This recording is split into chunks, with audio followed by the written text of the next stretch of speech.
Halo guys, selamat datang kembali di channel Irfan Akbar 67. Dalam video kali ini gue mau bahas Kumo Desu ga Nanika. Seperti biasa, gue tuh bakal bahas dari sisi light novelnya. Jadi gue bakal bahas Kumo Desu ga Nanika berdasarkan light novel volume 5. Nah, karena animenya tuh ngambil novelnya secara ngacak, bisa jadi yang gue ceritain sekarang ini adalah lanjutan dari anime episode 22. Tapi nggak semuanya tuh lanjutan animenya. Karena seperti yang gue bilang, kalau animenya tuh ngambil novelnya secara acak. Oke, sebelum kita mulai, gue mau ngingetin lagi ke kalian. Jangan lupa untuk subscribe channel ini. Dan jangan lupa juga untuk nyalain loncengnya. Supaya kalian dapat notif kalau channel ini update video terbaru.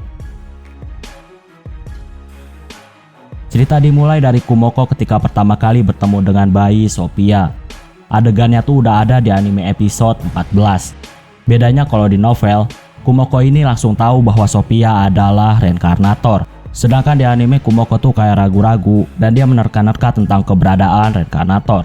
Alasan Kumoko langsung tahu, karena di novel saat pertama kali ketemu sama bayi Sophia, Kumoko ini udah ngobrol sama admin D tentang skill and percent I sama dengan W. Nah, sedangkan di anime, adegannya saat itu Kumoko belum tahu dari admin D tentang skill itu. Makanya di anime tuh Kumoko kayak ragu-ragu tentang keberadaan reinkarnator. Di novel juga, Kumoko lebih cemburu pada skill-skill yang dimiliki sama bayi Sophia. Skill-skill bayi Sophia tuh lebih baik daripada Kumoko ketika dia baru lahir.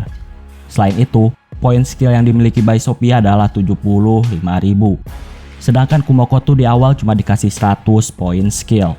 Kumoko sangat kesal karena isekai sangat kejam padanya. Sedangkan bayi Sophia tuh dikasih kemudahan. Untuk selebihnya kurang lebih sama kayak di anime episode 14. Sekarang cerita dari Sun. Sun terus mikirin perang yang akan terjadi. Selain itu, Sun juga mengeluh karena para elf tuh terlihat gak ramah sama Sun dan yang lainnya. Seolah-olah ada jarak antara mereka dan para elf. Para elf hanya akan berbicara jika itu memang penting. Kalau nggak penting, mereka tuh terlihat gak ramah dalam menjawab. Gak lama datang dua orang reinkarnator yang berpetualang. Mereka adalah Tagawa dan Asaka. Mereka berdua adalah petualang tingkat tinggi.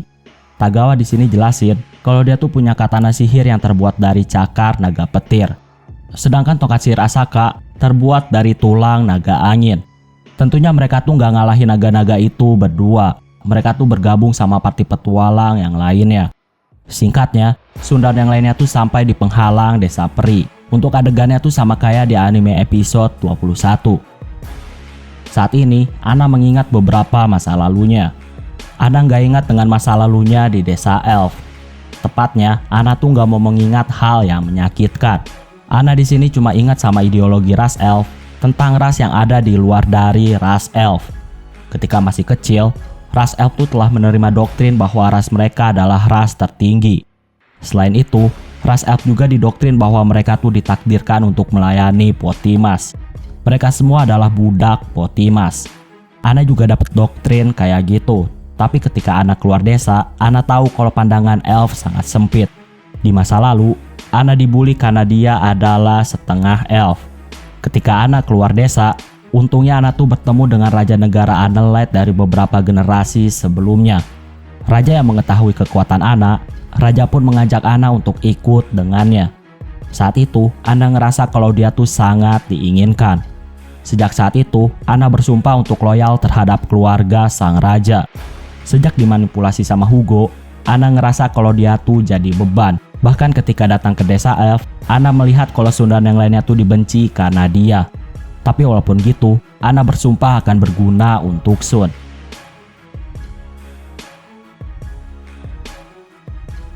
Di novel, Kumoko diliatin memakan mayat perampok yang menyerang kereta bayi Sophia.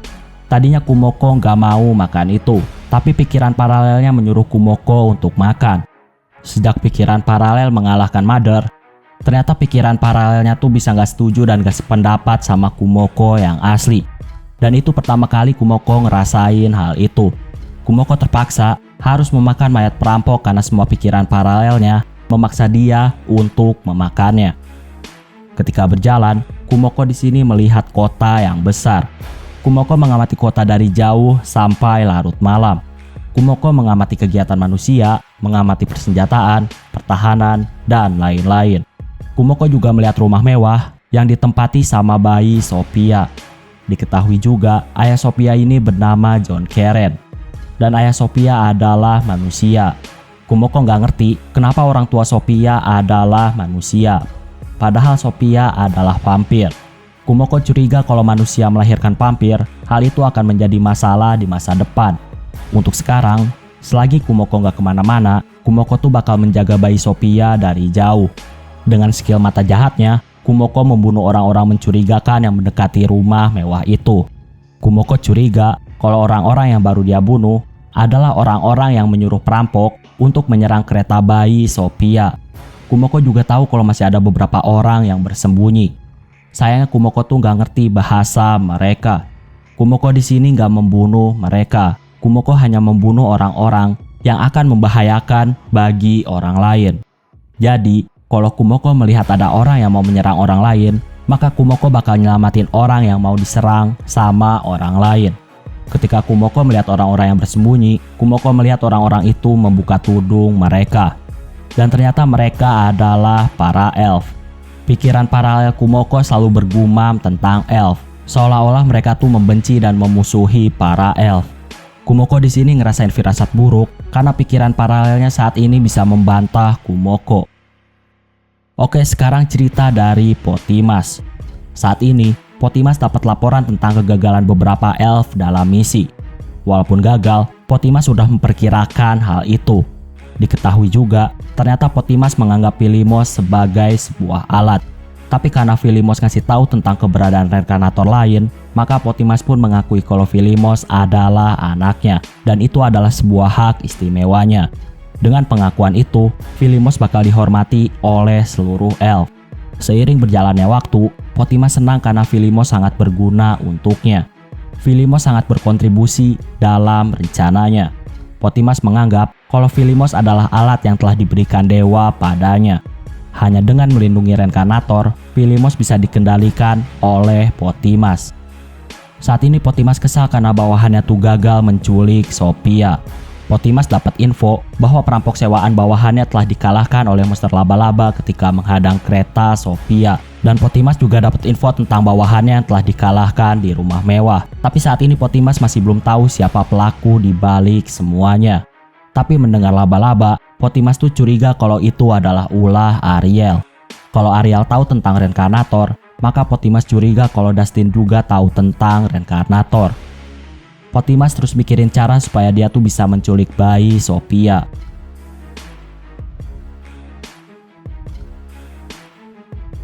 Saat ini, Sun dan yang lainnya lagi diskusi tentang kemungkinan musuh yang akan menyerang desa elf. Mereka kesal karena para elf gak menerima saran yang udah mereka buat. Para elf sangat pede dengan kekuatan mereka. Diskusi mereka tuh ada di anime episode 21. Setelah diskusi, Faye kepikiran terus tentang apa yang akan terjadi. Sampai akhirnya malam pun tiba. Faye di sini masih gak tenang dan dia pun keluar rumah untuk jalan-jalan.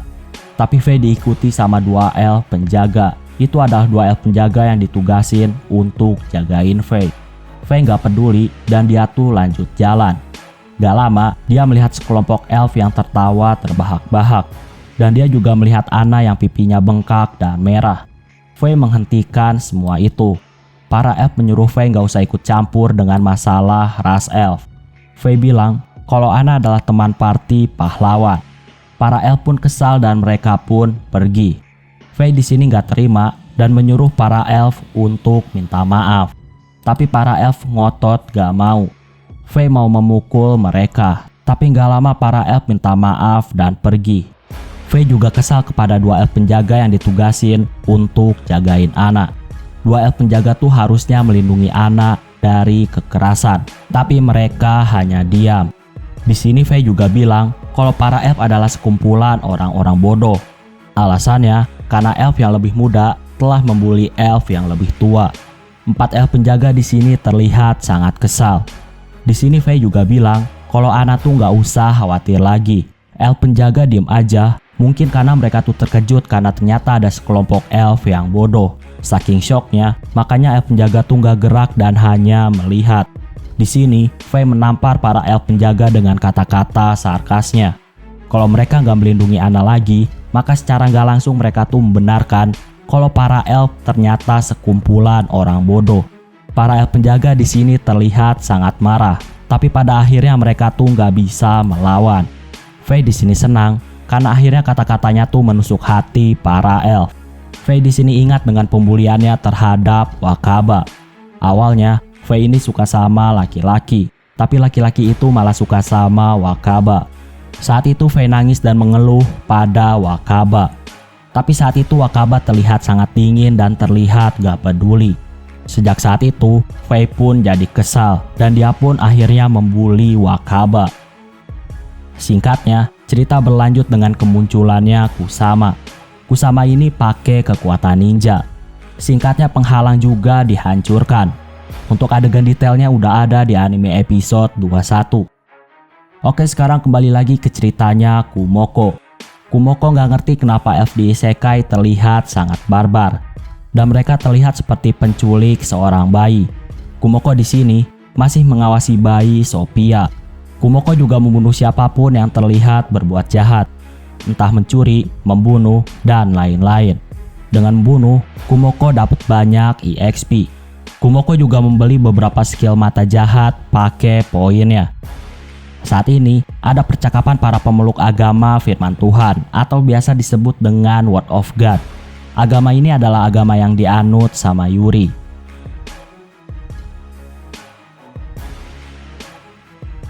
Pemimpin Word of God yaitu Dustin, dia tuh kaget ketika mendengar laporan. Dia kaget, ternyata tim intel yang menyamar jadi rampok, mereka tuh telah dikalahkan. Setelah diselidiki, ternyata tim intel yang menyamar jadi rampok, mereka tuh dikasih misi sama para elf yang ternyata adalah dalang dari organisasi perdagangan manusia. Dan akhirnya mereka pun harus dikalahkan oleh laba-laba. Dustin gak ngerti kenapa Potimas tuh nyiptain organisasi perdagangan manusia. Selain itu, dia juga gak ngerti kenapa Ariel tuh mengirim monster laba-laba. Jadi, semua orang tuh berpikir yang menyangkut laba-laba, semuanya dicurigai berhubungan sama Ariel. Dustin saat ini mau fokus untuk memusnahkan negara Sariel. Atau lebih tepatnya, dia tuh mau memusnahkan agama penyembah Dewi Sariel. Agama Word of God dan agama Sariel adalah dua agama yang saling membenci. Makanya saat ini, Dustin tuh lagi nyari cara supaya mereka tuh bisa dapat alasan agar mereka tuh bisa berperang. Dustin juga di sini nggak ngerti kenapa bawahan Potimas tuh selalu ada di sekitar rumah mewah milik pemimpin dari kota Keren di negara Sariel. Setelah penyelidikan, Dustin curiga kalau para elf mengincar anak dari pemimpin kota Keren. Dan laba-laba melindungi anak itu. Mengetahui elf dan laba-laba saling bertarung, Dustin berharap kalau Potimas dan Ariel juga akan saling bertarung. Walaupun gitu, Dustin di sini nggak mau berharap terlalu banyak. Dustin pun saat ini membuat rencana dalam menghancurkan negara Sariel. Oke, sekarang sudut pandang dari Filimos atau Okacang. Mulai sekarang gue tuh bakal manggil Filimos dengan sebutan Okacang. Okacang terkejut karena penghalang desa elf telah menghilang. Melihat para elf panik karena penghalang yang menghilang, sebagai seorang putri, Okacang pun berpidato untuk membangkitkan semangat juang para elf. Seperti yang kalian tahu, kalau Okacang ini punya kemampuan untuk melihat informasi mengenai semua murid-murid yang telah bereinkarnasi ke isekai. Nah, Okacang selalu gemetaran dan takut ketika dia tuh melihat informasi tentang kematian muridnya. Saat ini, dia tuh melihat masa depan bahwa Hugo akan mati dalam pertempuran di desa elf. Okacang selalu ingin menjadi guru yang baik. Untuk masa lalu Okacang, baik di isekai ataupun di bumi, kalian bisa lihat aja di anime episode 20. Perlu kalian tahu juga, di sini Okacang bingung karena skill melihat informasi masa depan muridnya ternyata hanya sampai di tahun ini. Tepatnya tahun di mana Hugo menyerang desa elf. Okacang gak ngerti kenapa dia tuh gak bisa melihat masa depan semua muridnya setelah tahun ini. Karena hal itulah, Okacang nyimpulin kalau dia tuh bakal mati tahun ini. Gak lama, Hugo pun datang ke hadapan Okacang. Oke, sekarang sudut pandang dari John Keren, atau lebih tepatnya ayah dari Sophia. John saat ini sedang bingung dengan laba-laba yang telah menyelamatkan keluarganya. Selain itu, laba-laba itu juga telah membersihkan perampok yang ada di kota milik John. John gak tahu apakah laba-laba itu binatang suci ataukah laba-laba pembawa malapetaka. John masih bingung untuk nentuin hal itu. Di sisi lain, istri Jon selalu nyebarin berita kalau laba-laba itu adalah binatang suci dari Dewi Sariel.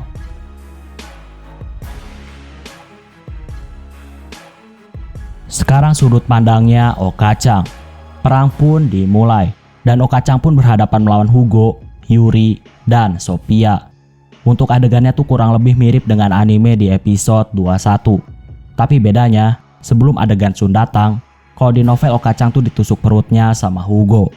Dan itu sangat menyakitkan bagi Okacang.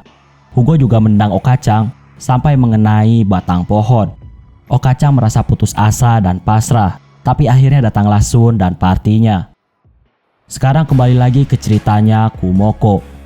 Kumoko saat ini disembah oleh warga kota Keren. Alasannya karena Kumoko membunuh banyak perampok. Selain itu, ada juga yang memohon kepada Kumoko supaya Kumoko menyembuhkan anaknya. Awalnya Kumoko tuh nggak peduli, tapi Kumoko kasihan karena anak itu terkena penyakit kanker hati. Kumoko langsung nyembuhin anak itu. Dan sejak saat itu, Kumoko dianggap sebagai hewan suci dari Dewi Sariel. Rumor itu tersebar ke seluruh kota, sehingga banyak orang yang ngasih sesembahan kepada Kumoko. Intinya banyak yang berdoa di depan Kumoko. Karena disembah, Kumoko ini dapat 5 titel baru. Untuk lebih detailnya kalian tuh bisa lihat aja di video.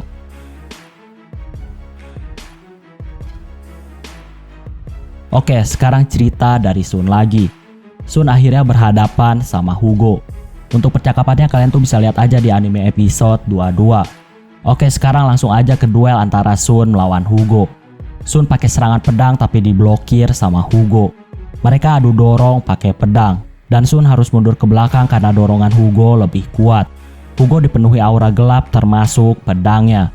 Sedangkan pedang Sun dipenuhi cahaya. Bentrokan kedua pedang pun terjadi. Cahaya memotong kegelapan. Dan Hugo harus terjatuh karena ujung pedang Sun menyentuh armornya. Sun mengarahkan ujung pedangnya kepada Hugo yang jatuh. Sun bilang kalau Hugo harus menyerah.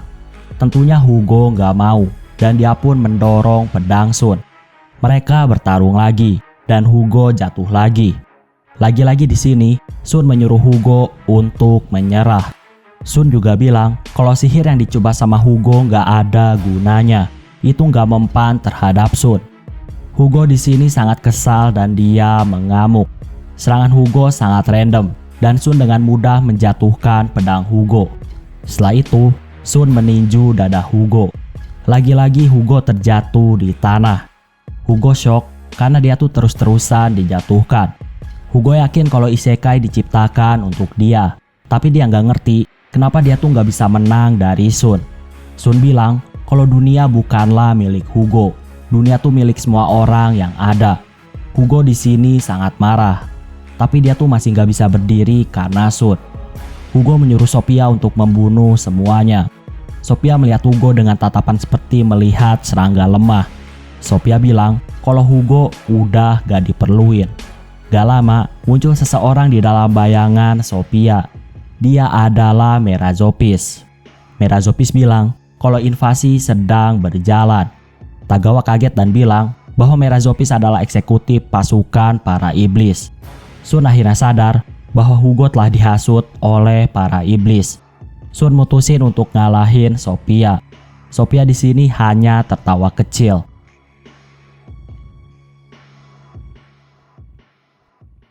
Sekarang cerita dari John Keren. John dapat surat dari negara Oth untuk menyerahkan laba-laba yang dikenal sebagai Nightmare. Adegan itu udah ada di anime episode 19. Negara Oth juga mengirim utusan yang dianggap oleh John sebagai utusan yang gak kompeten. Utusan itu pun akhirnya mati. Adegan detailnya bisa dilihat di anime episode 20. Sekarang balik lagi ke cerita dari Sun. Sun menyerang Sophia pakai pedangnya. Sophia menghempaskan Sun pakai pedang yang keluar dari bayangannya. Sophia pun pakai pedang yang besar. Kalau kalian main Genshin Impact, senjata itu adalah senjata Claymore. Sun menyadari kalau perbedaan kekuatannya sangat jauh. Katia bilang Sun tuh gak bertarung sendirian. Sun masih punya partinya. Tagawa bilang kalau dia dan Asaka akan menghadapi Merazopis. Okacang pakai panahnya. Tapi panah-panah itu ditangkap dengan mudah oleh Sophia. Hairin pakai perisainya untuk mendorong Sophia. Sophia pakai pedangnya. Perisai dan pedang saling beradu. Sun dan Katia melihat kesempatan dan mereka pun menyerang Sophia. Tapi Sophia pakai pedangnya dan langsung menghempaskan Hairin, Sun, dan Katia. Okacang pakai panah dan Anna pakai sihir. Tapi serangan itu dihindari dengan mudah oleh Sophia. Party Sun masih terus menggempur Sophia. Tapi Sophia tuh dengan mudah menghindari semuanya. Sun saat ini melihat ada celah. Tapi Sophia langsung menendang perut Sun. Sun kesakitan dan dia pun terpental.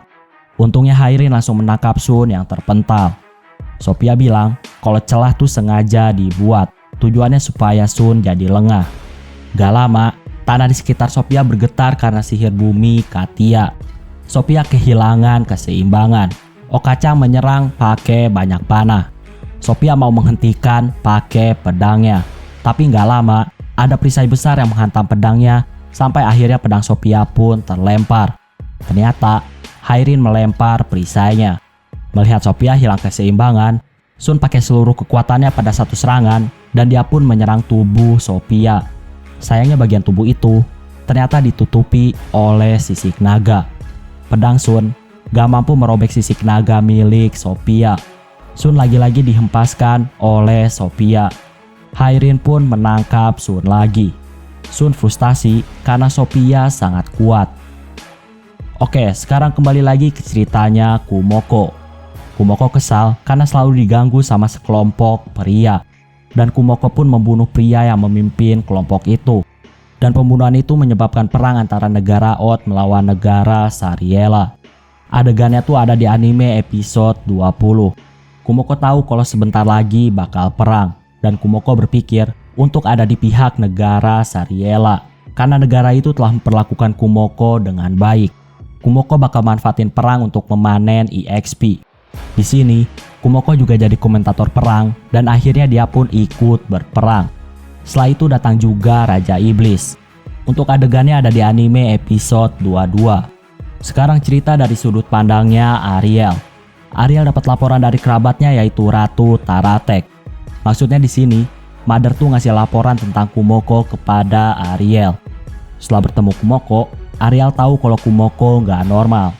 Ariel juga ngelakuin berbagai cara untuk nyelamatin Mother. Tapi pada akhirnya, Mother harus mati. Dan itu sangat membuat Ariel marah. Gak lama ada naga bumi Gakia. Untuk obrolannya, adegannya tuh ada di anime episode 19.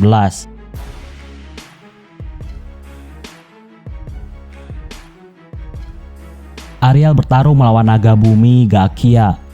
Untuk pertarungannya bisa lihat aja di anime episode 20 dan episode 22.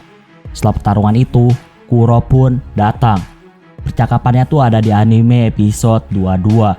Sekarang kembali lagi ke ceritanya Kumoko. Kumoko kaget dengan kedatangannya Ariel. Untuk pertarungan Kumoko melawan Ariel, keterlibatan Julius kecil, sampai Kumoko terkena sihir Abyss Ariel, kalian tuh bisa lihat aja di anime episode 22. Sekarang kembali lagi ke cerita dari Sun. Sun masih nggak tahu cara ngalahin Sophia. Faye di sini nyaranin untuk menyerah. Faye punya firasat naga yang mengatakan kalau nggak ada kesempatan menang untuk melawan Sophia. Faye dari awal tuh nggak mau melawan Sophia karena bagi Faye nggak ada gunanya. Faye hanya menghargai keputusan Sun yang ngotot pengen ngelawan Sophia. Sophia tersenyum dengan keputusan dari Faye. Di sisi lain, Tagawa dan Asaka berhasil ngalahin Merazopis. Tagawa bilang kalau tubuh yang dia lawan hanyalah tubuh tiruan. Merazopis yang asli jauh lebih kuat.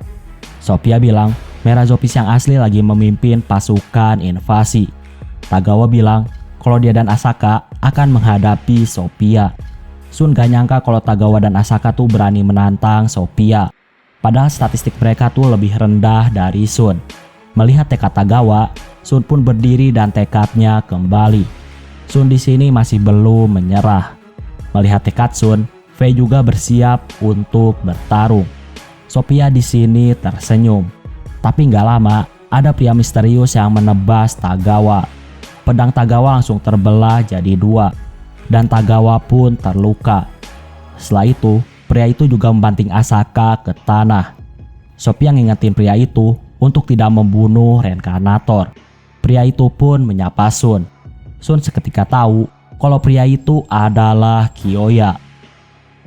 Sekarang kembali lagi ke ceritanya Kumoko. Ketika terbangun, Kumoko keluar dari telur dan dia tuh balik lagi ke labirin Elro. Oke, jadi Kumoko ini punya skill bertelur yang dia dapat dari Mother. Dan Kumoko udah membuat beberapa telur. Ketika Ariel membunuh Kumoko pakai sihir Abyss, sebelum hal itu terjadi, Kumoko mindahin semua kesadarannya ke telur-telur yang dibuat oleh Kumoko.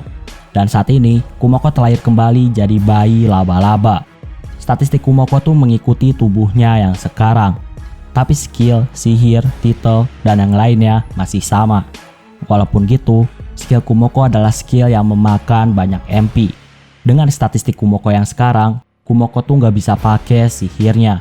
Kumoko juga dikasih tahu kalau dia tuh sekarang telah memenuhi syarat untuk berevolusi ke Erekne. Kumoko senang karena sebelum dia terlahir kembali, dia tuh udah sampai level max untuk evolusi. Tapi masalahnya, Kumoko sekarang bingung karena SP Kumoko sangat kecil, yaitu cuma 3. Takutnya, ketika Kumoko evolusi, ternyata butuh waktu yang lama, dan Kumoko malah mati kelaparan. Di tengah berpikirnya, gak lama Kumoko kedatangan tamu, dan dia adalah Kuro. Kumoko akhirnya sadar kalau Ariel tuh dikirim oleh Kuro ke tempat Kumoko. Itu artinya Kuro adalah seorang musuh.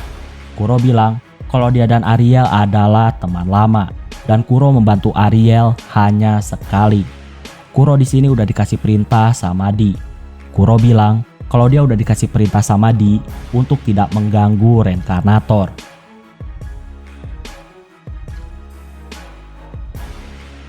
Kuro ngeluarin mayat naga dan itu akan dipersembahkan untuk Kumoko. Kuro bilang kalau dia tuh punya permintaan. Untuk percakapan permintaan Kuro ada di anime ketika Kuro dan Kumoko mengobrol di atas pohon. Tepatnya itu ada di episode 20. Sekarang kembali lagi ke cerita dari Sun. Kyoya terkejut karena Sun tuh langsung kenal dengannya. Sun bertanya kenapa Kyoya menyerang desa elf. Kyoya bilang kalau elf adalah ras yang sangat berbahaya. Okacang bilang jangan percaya sama Kyoya. Kyoya dan teman-temannya lah yang telah menghasut Hugo.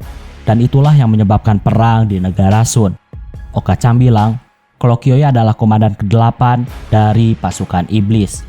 Dan di isekai nama Kyoya adalah Wat. Gak lama muncullah cahaya yang menelan Kyoya dan Sophia. Sun kesal karena di dekat Kyoya ada Tagawa dan Asaka. Ternyata yang menyerang adalah para elf. Para elf menyuruh Sun dan yang lainnya untuk kembali ke desa.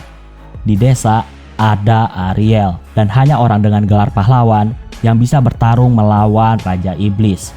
Para elf mendekati Sun dan menarik tubuh Sun, tapi langsung dibunuh sama Kyoya pakai pedang yang dilempar olehnya. Sophia menembaki para elf pakai cairan. Kyoya juga membunuh para elf pakai pedang terbangnya. Dan elf pun tertusuk seperti sate. Setelah itu, pedang Kyoya meledak. Sun melihat pembantaian. Dia pun mulai bergerak untuk nyerang Kyoya. Tapi Kyoya memblokirnya dengan mudah. Kyoya mau menebas Sun supaya Sun jadi pingsan. Tapi ternyata Sun dilindungi sama Ana. Sun memegang tubuh Ana yang berlumuran darah. Dan Ana pun telah mati. Tentunya Sun langsung ngelakuin pembangkitan terhadap Ana. Skill tabu Sun akhirnya sampai di level 10 dan Sun dapat banyak informasi sehingga kepalanya tuh jadi sangat sakit. Saking sakitnya, Sun menggeliat di tanah. Katia dan Fei mendekati Sun karena mereka khawatir. Gak lama, Hugo menyerang Sophia pakai pedangnya, tapi Hugo langsung dihempaskan oleh Sophia. Sebelum dihempaskan, Hugo memanggil Sophia pakai nama ejekan ketika mereka ada di bumi, yaitu memanggil Sophia dengan sebutan Rihoko. Rihoko adalah gadis suram, kurus, dan gelap. Sophia marah karena diejek Rihoko. Aura membunuh Sophia sangat dirasakan oleh Sun. Tapi gak lama kepala Hugo dipegang dari belakang oleh seorang gadis serba putih. Mata Hugo pun terpejam dan dia pun gak gerak. Sophia bilang, harusnya Master gak usah turun tangan. Semua reinkarnator yang melihatnya langsung tahu bahwa wanita itu adalah Wakabahiro.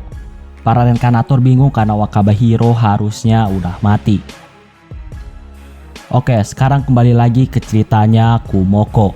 Berkat dikasih mayat naga sama Kuro, Kumoko akhirnya bisa berevolusi menjadi Erekne. Statistik dan skill Kumoko naik sampai ke tingkat yang konyol. Semuanya tuh sangat tinggi. Fisik Kumoko juga berubah jadi setengah manusia dan setengah laba-laba. Muka Kumoko ada dua, yaitu kepala manusia dan kepala laba-laba. Wajah manusia Kumoko sama seperti ingatan Kumoko ketika di bumi. Kumoko senang dengan perubahannya. Gak lama, telur-telur Kumoko menetas. Sebagai orang tua yang baik, Kumoko ngasih makan bayi laba-labanya mayat monster yang udah dia simpan. Setelah itu Kumoko pun berteleport ke kota Keren. Kumoko melihat kota itu terbakar akibat perang. Kumoko juga melihat sekelompok elf yang mulai menyerang rumah mewah bayi Sophia.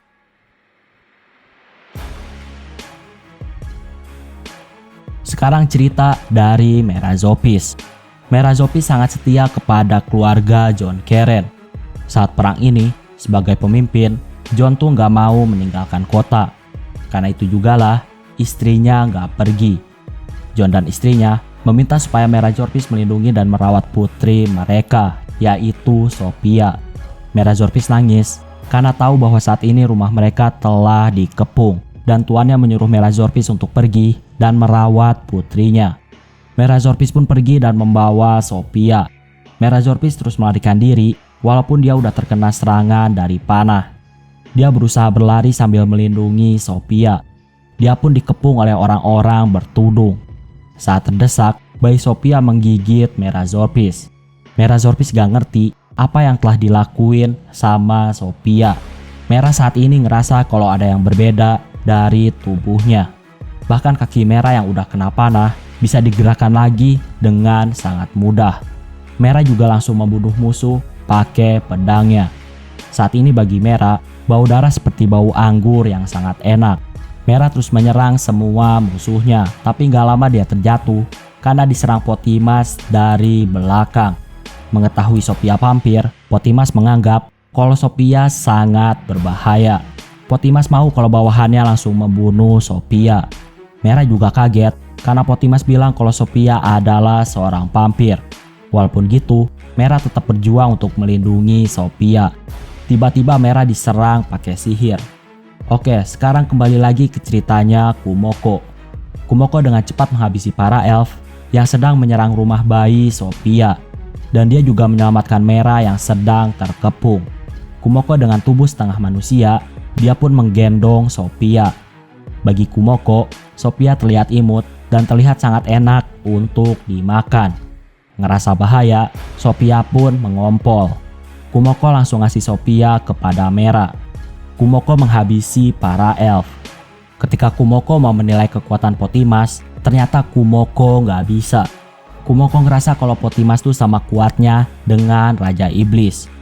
Potimas heran karena dia tuh baru pertama kali melihat makhluk seperti Kumoko. Potimas tahu kalau itu bukanlah Ariel. Potimas ngeluarin skill anti-teknik barrier. Kumoko seperti ditransfer ke dunia yang berbeda. Tapi tempatnya tuh sama di rumah mewah milik Sophia. Cuma bedanya dunianya aja yang beda. Kumoko nggak bisa kabur ataupun teleport. Potimas memperkenalkan dirinya. Potimas dengan kecepatan gilanya, dia pun mulai meninju Kumoko. Tapi Kumoko menghindar dan tinjunya hanya menggores sedikit pipi Kumoko. Kumoko nggak bisa pakai kemampuan dan skillnya ketika ada di dunia Potimas. Statistik Kumoko juga menurun drastis. Kumoko saat ini seperti laba-laba biasa atau seperti manusia biasa. Potimas menendang Kumoko. Tendangan itu hampir kena mata Kumoko yang ada pada tubuh laba-labanya. Saat itu Kumoko menyadari kalau ternyata skill akselerasi pemikiran, skill itu bisa bekerja dengan baik. Makanya Kumoko bisa menghindari serangan Potimas. Kumoko pun menganalisa skill-skill apa aja yang bisa digunakan. Potimas terus menyerang Kumoko. Saat itu Kumoko sadar, ternyata di dunia Potimas yang diperbolehkan hanya pertarungan fisik. Makanya dari tadi Potimas tuh cuma menyerang Kumoko pakai serangan fisik.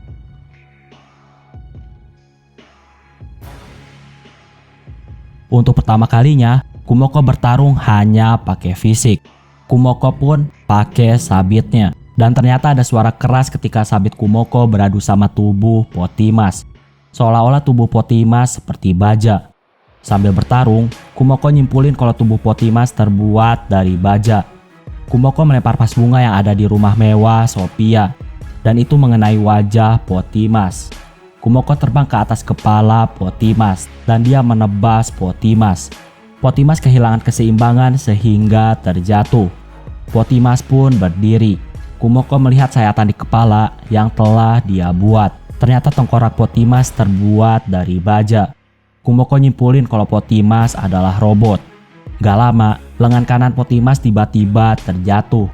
Dan sebagai gantinya, muncullah pistol laras panjang. Kumoko ngerasa kalau pertarungan ini gak adil. Pertarungan fisik yang pakai pistol sungguh gak adil. Beberapa peluru mulai menembaki Kumoko, dan Kumoko pun menghindar. Kumoko juga di sini kena beberapa peluru, tapi Kumoko nggak ngerasa sakit karena Kumoko punya skill anti serangan fisik. Gak lama Potimas pun menembak kepala Kumoko. Walaupun gitu, Kumoko belum mati karena dia tuh masih punya kepala laba-laba. Kumoko langsung memukul wajah Potimas dengan sangat keras. Kepala Potimas berputar ke sudut yang gak wajar. Potimas terus menembaki peluru sampai akhirnya dia pun berhenti.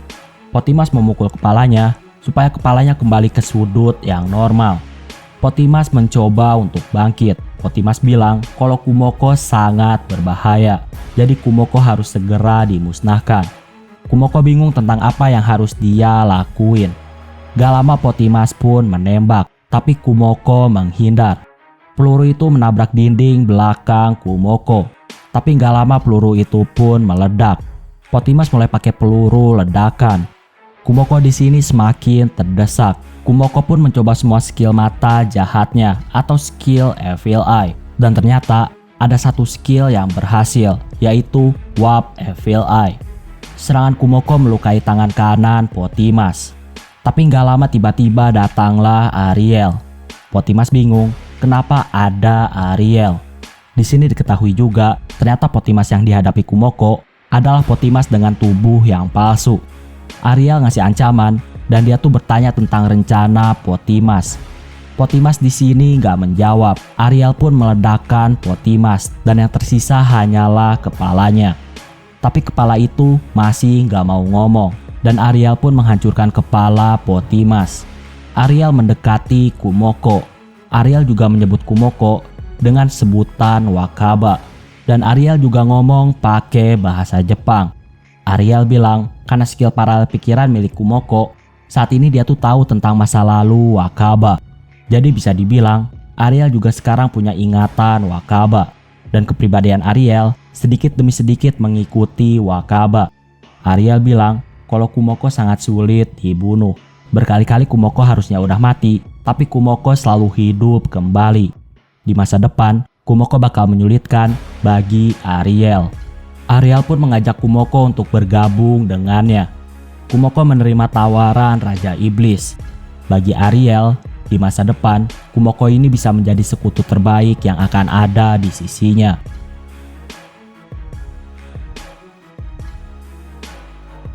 Di suatu tempat, Ariel ingat ketika pertama kali mengajak Wade bergabung dengannya, atau lebih tepatnya mengajak Kumoko bergabung dengan Ariel. Oh ya, mulai sekarang, gue bakal manggil Wade atau Shiro dengan sebutan Kumoko. Alasannya supaya kalian tuh nggak bingung. Ariel ini sebenarnya tuh nggak terlalu percaya sama Kumoko. Dan dia tuh siap untuk membunuh Kumoko kalau Kumoko banyak tingkah. Tapi 10 tahun berlalu, Kumoko setia pada Ariel. Dan Kumoko menjadi sekutu yang kuat bagi Ariel. Saat ini, Ariel melihat sebuah mesin yang digerakkan oleh Potimas. Ariel bilang kalau Potimas harusnya bawa pahlawan kalau Potimas mau membunuh Ariel. Potimas yang pakai speaker mesin bilang kalau pahlawan tuh adalah mainan administrator. Jadi nggak perlu pahlawan. Gak lama muncullah banyak monster Taratek yang tentunya itu semua adalah bawahan Ariel. Pertarungan Ariel melawan Potimas akan segera dimulai. Sekarang kembali lagi ke ceritanya Kumoko. Kumoko melihat Mera dan bayi Sophia memandangi kota yang terbakar. Di sebelah Kumoko sekarang ada Ariel. Kumoko terpaksa ikut Ariel karena dia tahu kalau Kumoko tuh nggak bisa menang melawan Ariel. Lebih baik bekerja sama daripada saling bertarung. Kumoko ini nggak mau jadi bawahan orang lain, tapi Ariel mengajak kerjasama. Itu artinya bagi Kumoko, kerjasama mereka adalah kerjasama yang setara. Kumoko mengkonfirmasi bahwa John dan istrinya telah terbunuh. Untungnya Mera dan bayi Sophia masih selamat. Mera berterima kasih karena Ariel dan Kumoko telah menyelamatkan mereka. Di sini, Mera agak ragu kalau Ariel adalah Raja Iblis. Ariel pun pakai aura iblisnya, dan seketika Mera pun berkeringat. Ariel juga ngasih tahu alasan kenapa Kumoko nyelamatin Mera. Ariel ngasih tahu tentang keberadaan reinkarnator. Topik pembicaraan pun berganti. Ariel bilang saat ini Mera dan Sophia adalah vampir.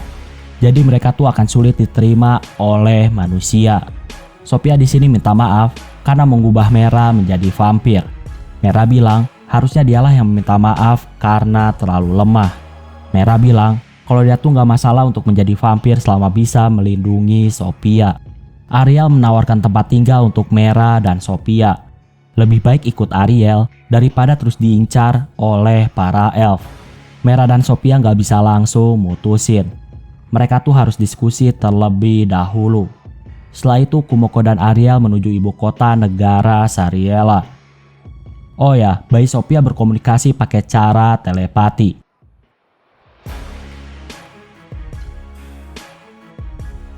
Nah, itulah untuk pembahasan video kali ini. Jadi di sini gua tuh cuma merangkum cerita. Kalau kalian mau lebih detail, kalian tuh bisa baca novelnya sendiri. Oke, kayaknya cukup untuk video pembahasan kali ini. Terima kasih karena udah nonton video ini sampai habis. Jangan lupa untuk subscribe, like, dan yang paling penting adalah jangan lupa untuk share video ini ke teman-teman kalian. Sampai bertemu kembali di video-video selanjutnya. Terima kasih.